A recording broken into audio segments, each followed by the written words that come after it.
Hello, my name is Jamie, and today I am doing a book review on The Miserable Mill by Lemony Snicket, part of the series of Unfortunate Events series.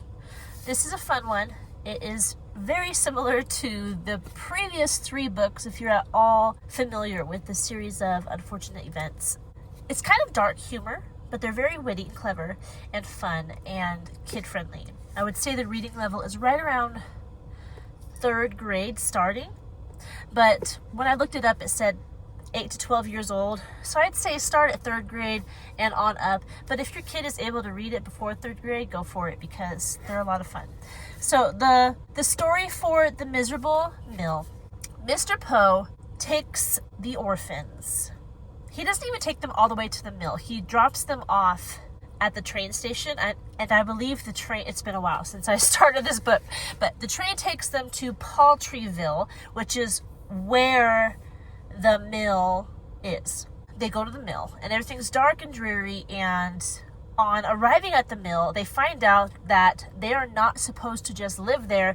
They're expected to work in the mill alongside the adults, and the conditions are just terrible. They're only allowed 1 meal a day, 1 full meal. They're allowed gum for lunch and no breakfast.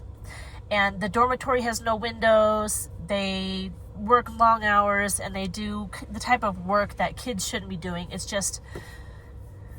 a miserable mill, like the title of the book says. The whole book actually takes place in this mill. Klaus trips and breaks his glasses. So one of the owners of the mill, Charles, takes Klaus to the local optometrist, I believe. Is that what it's called? The eye doctor? Klaus comes back with new glasses, but he's like in a daze. He's acting weird, and Sunny and Violet don't know what has happened to their brother. So that is how the beginning of the book starts. It's a lot of fun, and again, it's dark humor, but Lemony Snicket keeps in line with the other books with this theme, but also in the fact that he teaches definitions of words through the reading. He defines these words and helps kids expand their vocabulary. He defines situational terms, and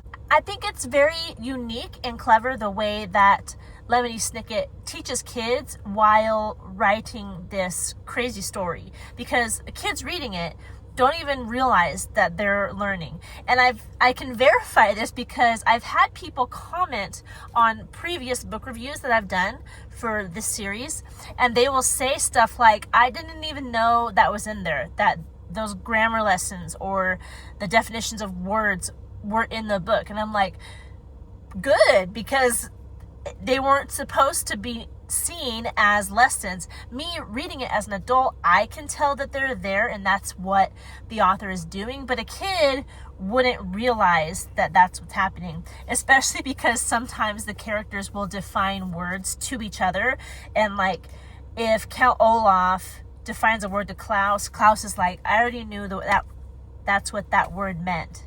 And I just find it humorous that these word definitions are so sneaky in these books that kids don't even realize they're learning while reading this fun story. So it is kid friendly, even though it's dark humor. It's not like adult dark humor. It's kid friendly dark humor. It's just these terrible things are happening to these poor orphans, but they're talked about in a way that sort of makes light of it, if that makes sense. Charles Dickens actually uses this same technique in Oliver Twist at the beginning of the book Oliver Twist. I remember reading it and I was like, am I supposed to be laughing right now? Because this is a terrible situation, but the way he puts it forth is humorous. So it is fun, and I have been enjoying going through this series, and I'm looking forward to reading the next one. Let me give you the specs on this book real quick. I don't know if I've ever showed you this. Every time I open these books and see right inside the cover, it's just pretty. I love the design. Whenever I finish a book review, I'm always like, did I talk about it? So I am talking about it now. Maybe I have in other book reviews. I don't know. This book has 194 pages. It was written or published in 2000, 25 years ago. Crazy that. And it does have illustrations. The illustrator is, where is he? In the back, it'll tell you. The illustrator is Brett Helquist, and I think he's been the same illustrator for all the books so far. But let me get a good picture for you so I can show you. Here's a cool one. This is the very first illustration of the book. They're on the train or the trolley. I'm not sure. I think it's a train. But you can see them looking out the window, and they're on their way to Paltryville and the Miserable Mill. The mill is not actually called the Miserable Mill. It's called the Lucky Smells Lumber Mill. But so many miserable things happen at the mill that the title of the book is The Miserable Mill. Let me see about some other illustrations for you. Here's a cool one. So this is talking about the library in the lumber mill, and it's humorous because there's bookshelves all over the walls, and these are the only books in the entire library. And so there's a sofa and a lamp, and then there's only 3 books in the library. So that's humorous. Here's some of the stuff in the mill itself. So there's not a ton of illustrations. There's usually a little illustration at the beginning of each chapter, and sometimes there will be a full page illustration here and there. But most of the book is like this.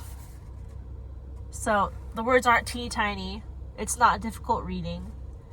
I would say about 3rd grade and up. So there you go. I had fun with it.